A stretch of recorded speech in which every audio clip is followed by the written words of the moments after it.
जब करीब 10 साल बाद नेपाल की टीम T20 विश्व कप खेलने आई तो किसी ने भी उससे उम्मीद नहीं लगाई थी कि वो इतना तगड़ा प्रदर्शन कर सकती है और उसके नाम की चर्चा सुपर 8 के लिए हो भी सकती है। सुपर 8 की चर्चा इस विश्व कप से पहले नेपाल के लिए तो बिल्कुल भी नहीं हो रही थी, लेकिन उसने अपने प्रदर्शन से दुनिया भर के क्रिकेट प्रेमियों को जिस तरह से चमत्कृत कर दिया है, उसने नेपाल क्रिकेट के सुनहरे भविष्य के संकेत दे दिए हैं। भाई पहले तो उन्होंने साउथ अफ्रीका को जिस तरह से जीतने के लिए नाको चने चबा दिए, वो अपने आप में बहुत ही ज्यादा आश्चर्यजनक था। साउथ अफ्रीका सिर्फ 1 रन से, वो भी अंतिम गेंद पर पार पा सकी थी नेपाल की टीम से, और अगर जरा सा भी कुछ उधर उधर हो जाता तो साउथ अफ्रीका हार भी सकती थी। हालांकि साउथ अफ्रीका से हार के बाद ही नेपाल की सुपर 8 की उम्मीदों पर विराम जरूर लग गया था, लेकिन इसके बाद भी नेपाली गोरखा अपने आप में कम नहीं थे, वो शांत नहीं थे। बांग्लादेश के खिलाफ हुए इस मैच में भी उनके तेज तर्रार तेवर हमें देखने को मिले। बांग्लादेश के लिए मैच करो या मरो जैसा था, क्योंकि नीदरलैंड लगातार उसको टक्कर दे रही थी। बांग्लादेश इस मैच में जीतकर सीधा सा सुपर 8 के लिए क्वालिफाई कर जाता, लेकिन इस मैच में जीतना भी बांग्लादेश के लिए लोहे के चने चबाने से कम नहीं था, क्योंकि यहाँ पर नेपाली गोरखों ने इतना जबरदस्त प्रदर्शन किया कि बांग्लादेश एक समय स्पष्ट तौर पर हार की तरफ बढ़ रही थी। रोहित पौडेल के खिलाड़ियों ने इतना जबरदस्त प्रदर्शन किया कि ऐसा लगा कि वो शायद सुपर 8 के लिए ही खेल रहे हैं।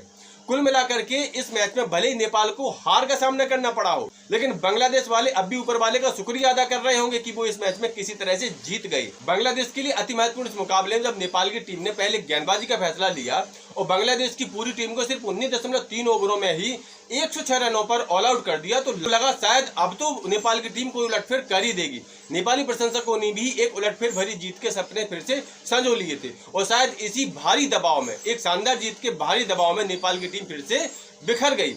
अनुभव की कमी यहाँ पर नेपाल को साफ साफ आड़े आई, क्योंकि एक समय सिर्फ 7 ओवर में ही 26 रन पर नेपाल की 5 विकेट आउट हो चुकी थी, और फिर यहाँ ऐसा लगा कि शायद नेपाल की टीम 50 रन भी न बना सके। लेकिन इसके बाद फिर ऐसा भी समय आया जब लगा कि नेपाल की टीम एक आसान जीत हासिल कर लेगी, क्योंकि इसके बाद दीपेन सिंह एरी और कुशल मल्ला ने धीरे धीरे टीम को संभाला, साझेदारी की और टीम को स्पष्ट जीत की तरफ ले जाने लगे। एक समय तो नेपाल को जीत के लिए 22 गेंदों में मैच 29 रनों की जरूरत थी, जबकि उसके 5 विकेट सुरक्षित थे। यहाँ पर नेपाल की जीत स्पष्ट रूप से सामने दिख रही थी और नेपाली प्रशंसक खुशी से झूम रहे थे कि कम से कम एक जीत तो उनको इस टूर्नामेंट में नसीब होगी। एक उलटफेर भरी बड़ी जीत, टेस्ट टीम के खिलाफ एक बड़ी जीत, लेकिन शायद जीत की उम्मीदों का यही दबाव नेपाली क्रिकेटर फिर नहीं झेल पाए और मैच 8 रनों पर, सिर्फ 8 रनों पर नेपाल के बाकी के 5 बल्लेबाज आउट हो गए, और इस तरह से बांग्लादेश वालों ने 21 रनों से ये मैच जीत लिया और सुपर 8 के लिए क्वालिफाई कर लिया। यहाँ नेपाल के खिलाड़ियों की जोश, जुनून और उनके खेल की तारीफ करनी पड़ेगी। यहाँ उनकी हार का सबसे बड़ा कारण है उनकी अनुभवहीनता, बड़ी टीमों के खिलाफ उनकी मैच न खेलने की कमी।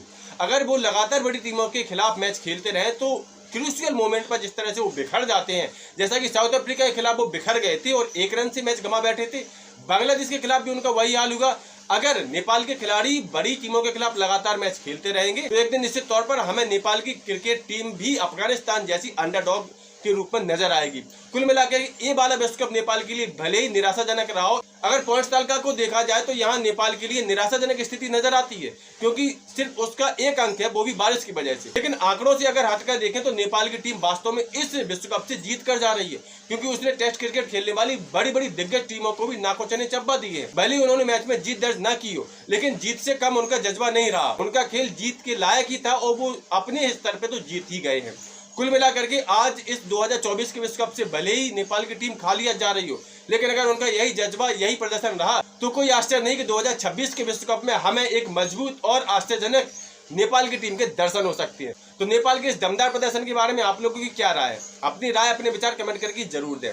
ये वीडियो देखने के लिए आपका बहुत बहुत धन्यवाद। इस वीडियो में इतना ही, मिलते हैं किसी नेक्स्ट वीडियो में, तब तक के लिए नमस्कार।